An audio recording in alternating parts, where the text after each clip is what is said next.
에베소서 6장. 모든 기도와 간구를 하되 항상 성령 안에서 기도하고 이를 위하여 깨어 구하기를 항상 힘쓰며 여러 성도를 위하여 구하라. 또 나를 위하여 구할 것은 내게 말씀을 주사 나로 입을 열어 복음의 비밀을 담대히 알리게 하옵소서 할 것이니, 이 일을 위하여 내가 쇠사슬에 매인 사신이 된 것은 나로 이 일에 당연히 할 말을 담대히 하게 하려 하심이라. 나의 사정 곧 내가 무엇을 하는지 너희에게도 알리려 하노니, 사랑을 받은 형제요 주 안에서 진실한 일꾼인 두기고가 모든 일을 너희에게 알리리라. 우리 사정을 알리고 또 너희 마음을 위로하기 위하여 내가 특별히 그를 너희에게 보내었노라. 아버지 하나님과 주 예수 그리스도께로부터 평안과 믿음을 겸한 사랑이 형제들에게 있을지어다. 우리 주 예수 그리스도를 변함없이 사랑하는 모든 자에게 은혜가 있을지어다. 좋은 날입니다. 성령님께서 오늘도 여러분의 심령 가운데 큰 은혜와 평강으로 함께해 주시기를 주님의 이름으로 축복하여 드립니다. 오늘은 에베소서 6장 18절부터 24절까지의 말씀을 통해서 하나님 사역자의 유일한 열망이 무엇인지 아십니까? 하는 제목으로 여러분에게 말씀을 전해드리려고 합니다. 사실 오늘이 에베소서 강의의 가장 마지막 시간입니다. 여러분, 에베소서 강의를 통해서 하나님께서 우리에게 주시는 엄청난 하늘에 속한 계시와 또 우리의 삶에 필요한 실천적인 교훈을 들었으리라고 저는 믿습니다. 무엇보다 예수 믿기 이전과 이후에 우리의 삶의 영적 변화가 무엇인지, 또 우리가 하나님을 믿어 하나님의 자녀가 되고 난 이후에 이 땅을 살아가면서 우리는 어떻게 실천적으로 살아야 되는가 하는 중요한 이야기를 지금 또 듣고 있습니다. 그 중에서도 지난 시간에 가장 마지막으로 사도 바울이 우리에게 강조하면서 알려준 사실은 인간의 삶이 무엇과 같은가, 특별히 예수 믿는 하나님의 백성의 삶이 무엇과 같은가를 우리에게 한마디로 규정해 주었습니다. 기억하시나요? 인간의 삶은 영적인 전쟁과 같다. 인간의 삶은 마치 전쟁터에 나간 군사와도 같은 것이다. 특별히 하나님 믿는 백성의 삶은 분명한 영적인 전쟁에 나간 군사의 삶입니다. 왜냐하면 어둠의 세력, 곧 마귀, 하나님의 창조 질서를 더럽히고 인간을 죄악 가운데 빠뜨린 마귀가 우리를 끊임없이 괴롭히고 죽여서 파괴하려고 계속 역사하고 있기 때문입니다. 그래서 인간의 삶이라는 것은 마귀와의 전쟁과의 삶과 같고 악한 영과의 싸움과 같습니다. 왜냐하면 마귀는 자기 나름의 계급 질서를 가지고 이 사회를 끊임없이 공격하며 하나님이 창조하신 이 피조세계와 하나님의 형상대로 지원받은 인간을 파괴하고 죽이고 멸망 가운데 빠뜨리려고 하고 있기 때문입니다. 이런 사실 때문에 어쩌면 우리의 삶 가운데 가난과 눈물과 두려움과 죽음과 질병과 이런 것이 찾아오는 것이 아닌가 한번 생각해 볼 수가 있는 것입니다. 분명합니다. 바로 그 사실 때문에 우리는 이 영적 전쟁에 임하는 군사로서의 삶을 살기 위해서, 그것도 악한 영들, 특별히 마귀와의 전쟁에서 승리하기 위해서 우리에게 필요한 것이 뭘까요? 무기가 있어야 합니다. 그 무기에 대한 이야기를 어제 드렸습니다. 두 가지 종류의 무기가 크게 분류해 볼 때 있다고 했는데, 첫 번째로는 수비용 무기가 있고 두 번째로는 공격용 무기가 있다고 했습니다. 수비용 무기는 무엇이라고 했을까요? 어제 말씀드린 것처럼 진리의 허리띠, 의의 방탄조끼, 평안의 복음을 준비한 신, 믿음의 방패, 그리고 구원의 투구, 이런 것이 쉽게 이야기하면 수비용 무기라 하는 것을 말씀드렸습니다. 진리의 말씀, 그 다음에 의로운 삶, 평안의 복음을 증거하는 이런 마음의 자세, 그리고 믿음으로 악한 자를 대적하는 그 믿음의 확신, 그리고 구원의 확신, 이런 것이 실제적으로 우리로 하여금 이 어둠의 세력의 공격을 이겨낼 수 있게 하는 힘이 되는 것이라고 했습니다. 그러나 이것은 수비용 무기이기 때문에 사단 마귀를 적극적으로 공격하는 공격용 무기를 지녀야만이 어느 정도 마귀가 우리가 강한 자라는 걸 알고 물러간다는 사실도 말씀을 드렸습니다. 그 공격용 무기의 첫 번째 것, 그것은 성령의 검, 곧 하나님의 말씀을 가지라. 사단이 우리를 공격할 때 하나님의 말씀을 가지고 우리가 대적하면 어둠의 영이 우리를 이겨내지 못하고 결국은 우리를 잠시 동안 떠난다고 했습니다. 그 예를 예수님의 40일 금식 기간 동안에 마귀가 예수님을 시험한 이야기를 할 때 3번이나 마귀가 예수님을 시험했습니다. 첫 번째, 먹는 것 가지고, 두 번째, 명예를 가지고, 세 번째, 권력을 가지고 예수님을 시험했을 때 예수님은 가라사대 하나님께서 말씀하시기를 이러면서 말씀으로서 마귀의 모든 공격을 물리쳤다는 것을 제가 알려드렸습니다. 그것이 첫 번째 공격용 무기입니다. 하나님의 말씀, 사단의 모든 공격을 이길 수 있는 가장 강력한 무기, 물리칠 수 있는 가장 강력한 무기라는 것을 꼭 기억하시기 바랍니다. 두 번째로 중요한 무기는 오늘 본문에서 나오는 기도입니다. 18절부터 20절까지를 제가 읽어봅니다. 공격용 무기 두 번째, 기도. 모든 기도와 간구를 하되 항상 성령 안에서 기도하고 이를 위하여 깨어 구하기를 항상 힘쓰며 여러 성도를 위하여 구하라. 또 나를 위해서 구할 것은 내게 말씀을 주사 나로 입을 열어 복음의 비밀을 담대히 알리게 하옵소서 할 것이니 이 일을 위하여 내가 쇠사슬에 매인 사신이 된 것은 나로 이 일에 당연히 할 말을 담대히 하게 하려 하심이라. 한마디로 표현하면 18절부터 20절까지 해서 우리에게 말하고 있는 공격용 무기, 사단을 대적할 수 있는 무기, 사단을 적극적으로 공격할 수 있는 무기가 있는데 그것은 바로 기도라는 것을 말씀드렸습니다. 어떻게 기도할까? 무엇을 위해 기도할까? 하는 것을 5가지로 요약해서 이야기하고 있습니다. 그 첫 번째가 항상 기도하라. 두 번째, 성령 안에서 기도하라. 세 번째, 깨어서 기도하라. 네 번째, 여러 성도들을 위해서, 다른 사람을 위해서 중보하며 기도하라. 다섯 번째로, 나 자신을 위해서 좀 기도해달라. 하나님의 사역자로 부원받은 나를 위해서 좀 기도하면 좋겠다 하는 5가지 기도에 대한 조언을 주고 있습니다. 이것이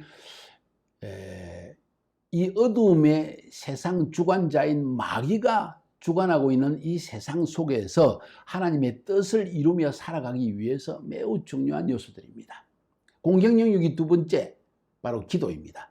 세 번째는 간증이고 네 번째는 찬양이라고 했는데 그것은 다른 부분에서 혹 이야기가 나오면 말씀드리려고 합니다. 오늘은 기도에 대한 부분만 하고 오늘 전체 에베소 강의를 마치려고 합니다. 첫 번째, 기도할 때 우리는 항상 기도하라고 했습니다.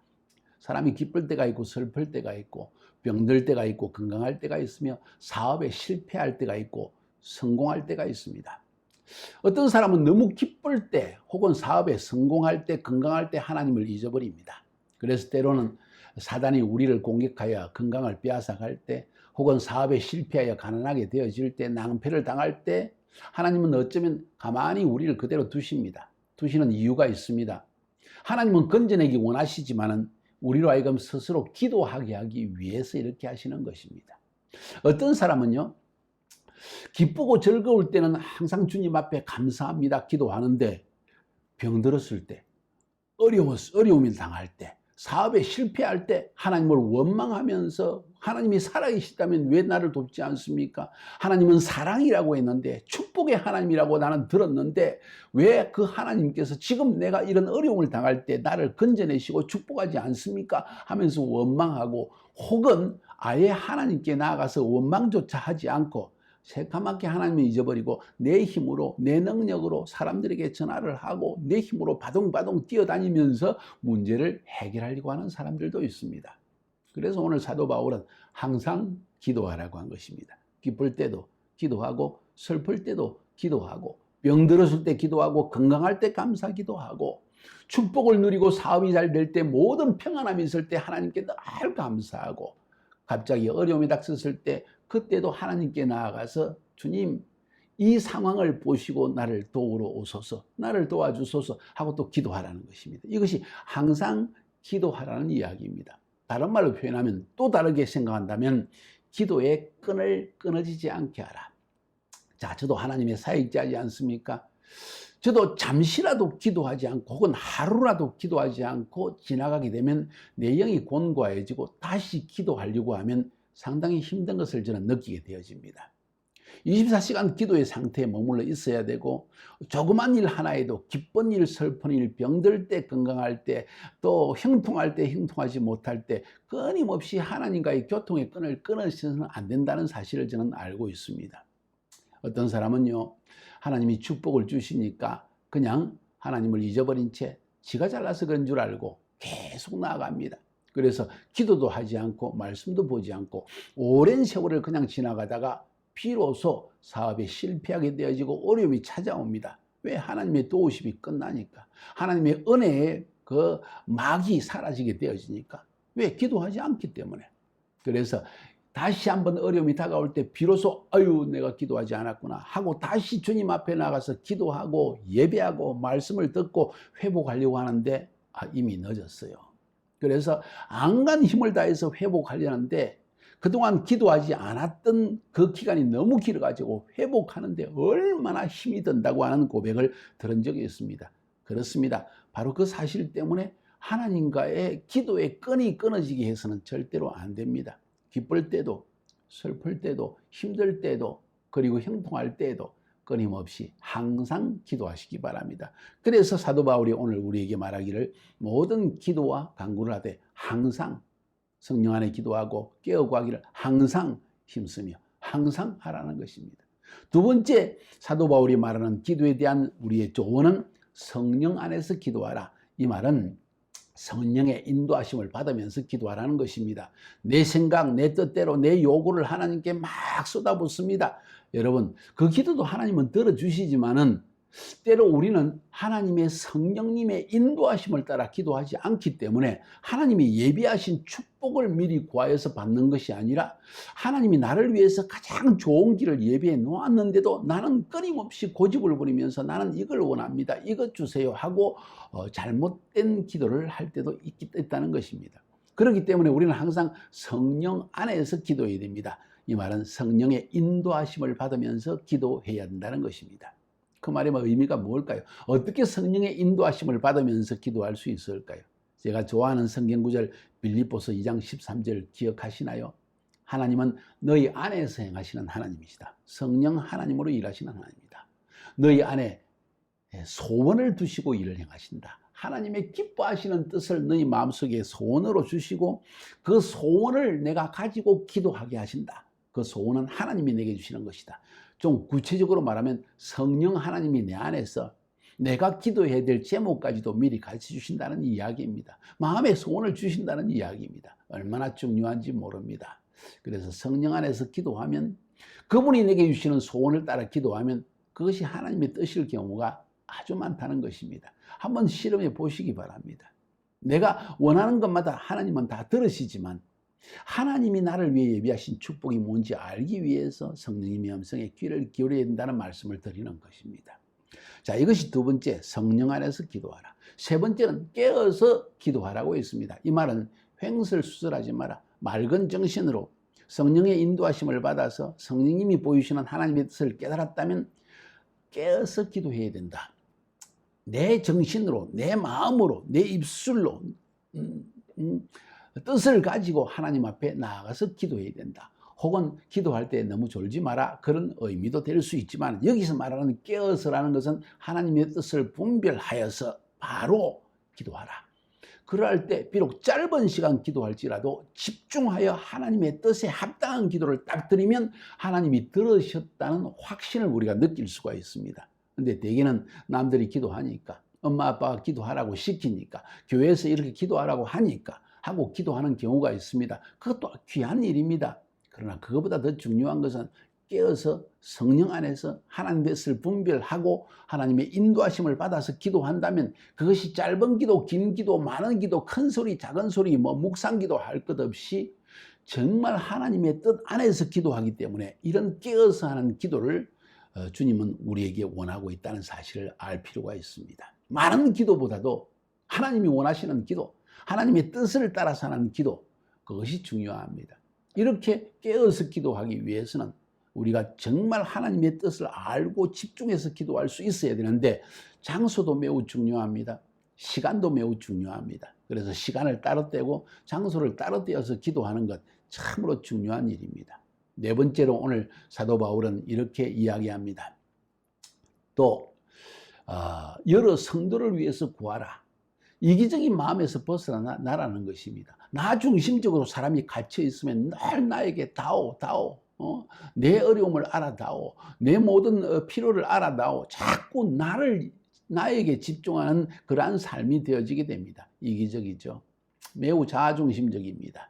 하나님은 우리가 여기에서 벗어나서 내 주위에 어려움을 당하는 성도들의 그 고난에 귀를 기울이고 그들을 위해서 기도하는 것이 필요하다 하는 이야기를 하고 있습니다. 아름다운 이야기입니다. 저 예수 믿고 나서 하나님의 사역을 감당하면서 카자흐스탄에 들어가서 처음으로 사역을 시작할 때 한 4, 5년 되었는데 너무 밤낮 가리지 않고 뛰고 전도하고 또 병자도 치유하고 수많은 사역을 행하다 보니까 정말 온몸이 병들었습니다. 어느 날 누워서 있는데 참 제 마음속에 저도 인간인지라 참 하나님께 섭섭한 마음이 들더라고요. 하나님, 누가 나를 위해서 기도합니까? 저희 부모도 저를 모른다 합니다. 저희 처갓집에서도 저를 모른다고 합니다. 예수 믿기 때문에 버림받은 존재처럼 살아가고 있습니다. 정말 마음이 아팠습니다. 그러다가 몇 년 지나고 나서 한국에 나온 적이 있는데 그때 저희 어머님의 이모님, 저에게는 이모 할머니가 되는 분을 한번 만나러 가자 그래서 왜요? 너 기억하지 않니? 어릴 때 그분이 목사님 사모님이셨고 나의 이모 할아버님이 목사님이셨는데 그분이 지금 이모 할아버지만 돌아가시고 이모 할머님께서 기독교 요양원에 계신다고 하는데 한번 가볼래? 하고 만났어요. 근데 그분께서 저를 만나자마자 삼성아, 내가 널 위해서 지금까지 기도하고 있다 하는 이야기를 하는데 저의 얼마나 눈물이 쏟아지는지, 얼마나 감사한지, 그리고 얼마나 회개가 나오는지, 나는 아무도 나를 위해서 기도하는 사람이 없다고 생각했는데 있더라고요. 생각하지도 못한 저의 먼 친척 되는 이모 할머니께서, 그것도 목사님의 사모님께서 어린 시절에 저를 안아본 그 기억을 가지고 평생을 기도하셨다는 것입니다. 그 당시 제가 만났을 때 80세가 넘으셨는데 지금은 돌아가셨지만은 그분이 성경으로 필사를 다 하면서 매년 성경을 정서해서 마치 정말 성경을 아주 알뜰하게 적어내시면서 늘 기도를 하시는 분이셨습니다. 그 이야기를 듣고 제가 얼마나 큰 감동과 회개가 일어났는지. 그래서 오늘 사도 바울이 말하는 거예요. 여러 성도를 위해서 구하라. 또 저를 거듭나게 한 친구도 역시 저를 위해서 끊임없이 기도하고 있다는 사실을 나중에 알게 됐을 때 정말 얼마나 고마웠는지, 지금도 여전히 저를 위해 기도하고 있는 줄로 알고 또 실제로 그렇게 기도하고 있습니다. 친구야, 정말 고맙다. 저는 이렇게 늘 말할 수밖에 없어요. 왜? 저는 신세진 사람이에요. 얼마나 많은 사람들에게 은혜를 입은 사람인지 모릅니다. 그래서 생각만 하면 감사가 넘칩니다. 이런 일을 위해서 사도 바울은 여러 성도를 위해 구하라. 마지막으로 19절에 보니까 또 나를 위해서 구하라. 사도 바울을 위해서 뭘 기도해야 될까요? 위대한 하나님의 사도가 아닙니까? 이건 엄청난 기적의 역사를 만들어내는 위대한 사도가 아닙니까? 가는 곳곳마다 교회를 개척한 위대한 종이 아닙니까? 그가 뭐 약한 자라고 그를 위해서 기도할 필요가 있을까요? 그런데 사도 바울은 기도의 중요성을 알고 있으며 기도는 영적 무기라는 걸 알고 있는 사람입니다. 자기 혼자의 기도로서 이러한 사역을 감당할 수 없다는 사실도 알고 있다는 것이죠. 오늘 이 말씀을 듣고 있는 여러분도 저를 위해서 잠시라도 한번 집중해서 기도해 주시기 바랍니다. 뭘 기도할까요? 오늘 본문에 있는 말씀과 똑같습니다. 내게 말씀을 주사 나로 입을 열어 복음의 비밀을 담대히 알리게 하옵소서 할 것이니 이 일을 위하여 내가 쇠사슬의 메인 사신이 된 것은 나로 이 일에 당연히 할 말을 담대히 하게 하시느니라. 내가 지금 감옥에 갇힌 것도 아무것도 아니다. 나에게 가장 중요한 열망이 있는데 그것은 이 복음을 모든 세상 사람들에게 담대하게 전할 수 있는 사람이 되는 것이다. 담대한 전도자가 되게 해달라고 기도하라. 감옥에 갇힌 것 때문에 심령에 괴로워하거나 가난 때문에 질병에 걸린 것 때문에 어려워서 쭈그러들고 그리고 낭망하는 그런 사역자가 아니라 어느 곳에 있든지 어떤 상황이든지 가난하든지 병들었든지 잠을 자지 못하든지 감옥에 있든지 항상 담대히 복음을 전하는 사람이 되게 해달라고 기도해달라는 것입니다. 이게 바로 사도 바울의 간절한 열망입니다. 저의 열망이기도 합니다. 정말 먹고 사는 것, 가난하고 부한 것 저에게는 크게 영향이 없습니다. 선교지에 있을 때 선교지를 방문한 몇몇 분들이 저에게 그런 질문을, 아니 목회자들이 저에게 그런 질문을 하더라고요. 선교사님, 무엇이 선교 사역하면서 가장 힘들었습니까? 하고 종종 물었습니다. 지금도 여전히 그런 질문을 하게 됩니다. 저는 대답합니다. 가만히 생각해 봤는데 힘든 게 하나도 없었습니다. 에이, 선교사님, 뭔가 힘든 게 있으시겠죠. 피곤하여 힘들고, 돈이 없어 힘들었고, 또 주위 사역자들의 공격 때문에 힘들었고, 또 문화의 차이 때문에 힘들고, 그러지 않았을까요? 예, 그런 것들이 힘들긴 하지요. 그런데 제 마음속에 한 번도 그런 것이 힘들다고 생각해 본 적이 없었습니다. 왜냐하면 저에게 하나님이 주신 그 부르심의 사역을 감당하는 일이 너무나 급하고 중대하고 그것이 너무나 하고 싶어서 힘들다는 생각을 해본 적이 없기 때문입니다. 이런 답을 드린 적이 있고 지금도 마찬가지입니다. 저 행복합니다. 힘들지 않습니다. 사랑하는 여러분, 사도 바울은 그 마음속에 한 가지 열망을 가지고 있습니다. 복음의 담대한 전도자가 되게 하옵소서 하는 기도의 제목이라는 것입니다. 자, 얼마나 위대한 일입니까? 이 사람이 이렇게 될 수 있었던 근본 원인은 무엇입니까? 하나님을 만났기 때문입니다. 하나님을 알기 때문입니다. 하나님을 체험했기 때문입니다. 그 하나님이 단순히 어떤 지식을 남들이 모르는 한 사실을 아는 것이 아니라 세상을 창조하시고 내 삶을 인도하시고 인간의 인류의 역사를 흔들어 대시는 이 통치자 되신 하나님을 만났기 때문입니다. 그분을 만나게 되면 아마 사도 바울뿐만 아니라 저뿐만 아니라 여러분도 그렇게 되리라고 저는 확신합니다. 그렇게 되시기를 주님의 이름으로 축복합니다. 자, 길어지고 있습니다. 시간이. 마지막 21절부터 24절까지를 봅니다. 나의 사정 곧 내가 무엇을 하는지 너희에게도 알리리 하노니 사랑받은 형제요 주 안에서 진실한 일꾼인 두기고가 모든 일을 너희에게 알리리라. 우리 사정을 알리고 또 너희 마음을 위로하기 위하여 내가 특별히 그를 너희에게 보내었노라. 이 말씀을 보니면요, 지금 사도 바울은 감옥에 갇혔던지 연금 상태에 있는데, 가택 구금 상태에 있는데 자기의 어려움보다도 두기고를 보내가지고 에베소에 있는 교인들을 위로하기 원했다는 거예요. 내 사정을 두기고가 다 이야기할 것이다. 뭔 이야기를 했을까요? 사랑하는 에베소 성도 여러분, 염려하지 마십시오. 우리 사도 바울 선생님은 지금 연금 상태에 있는데 마치 감옥수처럼 있는 상태에 있지만 자신을 감옥수라고 생각하지도 않고 연금 상태에 있어 힘들어하지도 않고 언제 풀려나나 괴로워하지도 않습니다. 그분은 건강합니다. 영적으로 강하십니다. 오히려 여러분을 염려하십니다. 이런 이야기를 두기고가 분명히 했을 것을 우리는 알 수가 있습니다. 얼마나 떳떳하고 얼마나 담대한 모습입니까? 사도 바울 심령 속에 있는 한 가지 열망, 앞에서 말씀드렸죠. 복음의 담대한 전도자가 되게 해달라는 그 기도, 그리고 그 열망을 가지고 이제 복음을 들은 에베소 성도들에 대한 위로의 마음, 성도들을 위하는 마음, 성도들을 위하는 간절한 열망이 살아있더라는 것입니다. 참 위대한, 참으로 아름다운 이야기가 아닙니까? 만약 한 사람이 이렇게 변화될 수 있다면 하나님 믿는 거 정말 중요하지 않을까요? 그렇습니다. 복음은 사람을 이렇게 근본적으로 뒤흔들어 변화시키는 가장 좋은 방향으로 사람을 변화시키는 능력이 있다고 저는 생각합니다. 여러분의 자녀를 위해서 무엇을 선물하려고 합니까? 여러분의 남편, 여러분의 아내를 위해서 가장 큰 선물이 뭐라고 생각합니까? 진정 사랑하십니까? 그들을 예수 믿게 하십시오. 하나님을 알게 하십시오. 사도 바울과 같은 그런 담대한 심령, 그들 심령 속에 싹트기 시작할 것입니다. 이것이 예수 믿는 사람들의 마음 자세입니다. 저절로 생겨나는 것입니다. 마지막으로 23절, 24절을 봅니다. 하나님 아버지와 주 예수 그리스도께로부터 평안과 믿음을 겸한 사랑이 형제들에게 있을지어다. 우리 주 예수 그리스도를 변함없이 사랑하는 모든 자에게 은혜가 있을지어다. 자, 여기에서 평안, 샬롬이죠. 믿음을 겸한 사랑, 그리고 은혜, 이런 것을 추구하고 있습니다. 평강과 은혜와 평강, 그리고 사랑.